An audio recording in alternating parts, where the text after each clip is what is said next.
मैं और आमिर सिर्फ 2 ही लोग बच गए थे। मैंने आमिर को बताया कि आमिर आप घर की थोड़ी सी सेटिंग कर दे और मैं टेलीविजन लाउंज में बैठकर एक फिल्म देखने लगी। मैं फिल्म देखने में इतनी मदहोश हो गई कि मुझे टाइम का पता नहीं चला और जब टाइम देखा तो फिल्म तकरीबन आधी हो चुकी थी। पीछे की तरफ कपड़ों की अलमारी थी जिसे आमिर ठीक कर रहा था। फिल्म में एक अजीब सा सीन आया और मेरी अंदरूनी कैफियत भी कुछ बदल गई। अचानक मेरी नजर पीछे की तरफ पड़ी तो मैंने देखा कि आमिर भी वही सीन देख रहा था। इसके बाद उसकी नजरें दोबारा से मेरे सीने पर जम गईं और वो आहिस्ता आहिस्ता मेरी तरफ बढ़ने लगा। मैं भी अपनी अंदरूनी बेचैनी की वजह से कुछ उलझन का शिकार थी। आमिर मेरे पास आया और मैंने उसे अपने साथ बैठने को कहा। वो मेरे साथ बैठकर फिल्म देखने लगा। इसी असना में मेरे बड़े बेटे आमिर का फोन आया और उसने बताया कि आज वो और शाजिया अपने मामू के घर ही रुकेंगे और हम उनका इंतजार न करें। मैंने उसकी बात सुनकर उसे ठीक कह दिया और अपना ख्याल रखने को कहा। कुछ देर बाद रात को मेरे खावंद का भी फोन आ गया कि आज वो दफ्तर में ज्यादा काम की वजह से घर नहीं आ सकेंगे। अब ये बात पक्की हो गई थी कि आज रात में और आमिर बिल्कुल अकेले घर पर होंगे। आमिर की आदत थी कि वो अक्सर मुझे रात को दूध गर्म करके देता था।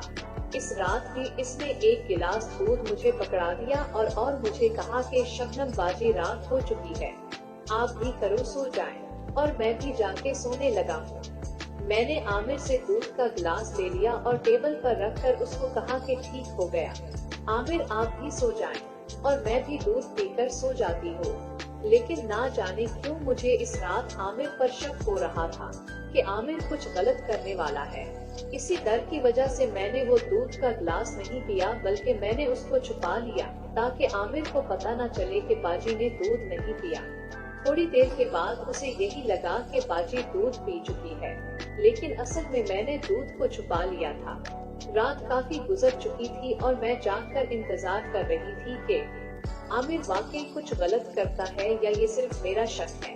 कुछ देर बाद मुझे इसके कमरे से आवाज आई और मुझे ऐसा लगा कि वो बाहर निकल रहा है। फिर मैंने अपने कमरे का दरवाजा खुलने की आवाज सुनी। मैंने फौरन खुद को साकत कर लिया और ऐसे लेट गई जैसे मैं सो रही हूँ। आमिर मेरे कमरे में आ चुका था। उसने मुझे हिलाया और आहिस्ता से आवाज दी, शबनम बाजी, शबनम बाजी, क्या आपको पानी तो नहीं चाहिए? मैंने कोई जवाब नहीं दिया, जिससे उसका यकीन पक्का हो गया कि मैं सो चुकी हूँ। इस टाइम मेरा शक यकीन में बदल गया कि वाकई आमिर ने दूध में मेरे लिए कोई नशे की गोली मिलाई हुई थी। लेकिन शुक्र है कि आज मैंने दूध नहीं पिया। मैं दिल में यही सोच रही थी कि वो मेरे डबल बेड पर मेरे साथ आकर लेट गया और मेरी तो ये बात सोच में भी नहीं थी कि आमिर उस हद तक गिर सकता है। लेकिन मैंने उसको और भी मौका दिया और वो इसलिए ताकि मैं उसे नंगे हाथों पकड़ सकूं। उसने अपना हाथ बढ़ाया और मेरे सीने पर रख दिया और मेरे सीने को आहिस्ता आहिस्ता सहलाने लगा। मेरा जिस्म बिल्कुल साकित था, हाथ पाँव ने जैसे काम करना छोड़ दिया था।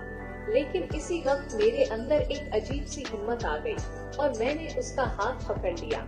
मैंने उसे पूछा, आमिर ये तुम क्या कर रहे हो? वो मुझे जागता देखकर हक्का बक्का रह गया और रोने लगा, मिन्नतें करने लगा कि बाजी, शबनम बाजी, किसी को ये बात न बताना। मैंने उससे पूछा, आमिर सच सच बताओ, आज से पहले कितनी बार ऐसा हुआ है?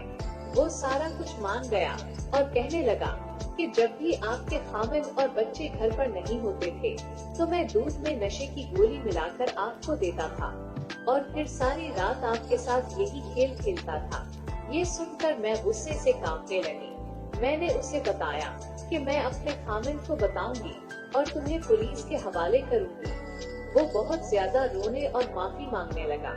मैंने उसकी मिन्नतों पर उसे माफ कर दिया, लेकिन ये शर्त रखी कि वो फौरन हमारे घर की नौकरी छोड़ देगा। उसी दिन मैंने उसे अपने घर से निकाल दिया। मैं ये कहानी आप सब भाई बहनों से इसलिए बांट रही हूँ ताकि आप सबको ये याद रहे कि जब भी आप किसी भी अजनबी को अपने घर में काम के लिए रखें तो उस पर मुकम्मल नजर रखें। मेरे साथ जो कुछ हुआ वो किसी के साथ भी हो सकता है। उम्मीद है कि ये मेरी सच्ची कहानी आप सबको पसंद आई होगी।